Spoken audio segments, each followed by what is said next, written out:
এইটুকু আমার অনুরোধ থাকবে নাকি এই ব্যারাকপুর কমিশনটা আমি তৈরি করে দিয়েছি।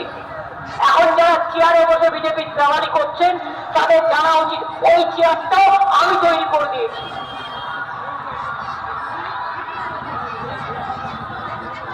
আমার অনেক ভুল আছে জানেন তো।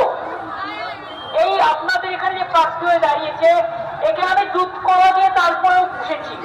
আমাকে অভিষেক মাঝে মাঝে বলে তুমি কঠোর হতে পারো না, তুমি এত দুর্বল হও কেন। ঠিক কথা বলে। আমার উচিত ছিল সেদিনই জেলে পুড়ে দেওয়া, কিন্তু আমি পুড়িনি, একটা সুযোগ দিয়েছিলাম। সুযোগের দুর্ব্যবহার হয়েছে, পলিউশন কন্ট্রোল বোর্ডটাকে পলিউটেড করে দিয়েছে। আমি সব ঘটনা জানি। আর এখানে বসে কোন পুলিশ চেঞ্জ হবে, কোন পুলিশ কোথায় যাবে, সব কলকাঠি নাড়ছে।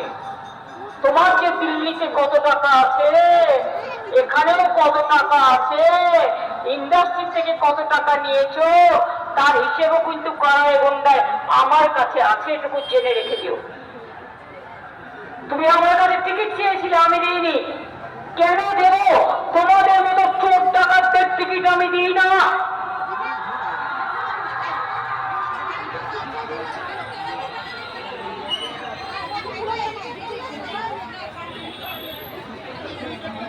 মিটিং এ বলছে গাছে ঝুলিয়ে তৃণমূলকে পেটাবে, তার আগে নিজেদের বাঁচা, আগে নিজে বাঁচা চাচা, আপন প্রাণ বাঁচা। নির্বাচনের আগেই যদি এইভাবে হুঙ্কার দিস তা নির্বাচনের পরে তোরা কি হয়ে যাবি বাবা। আসলে কি জানেন তো, কালিদাসের নাম শুনেছেন? মহাকবি কালিদাস যে গাছে উঠেছিল সেই গাছের ডালে বসেছিল, সেই ডালটা কাটছিল।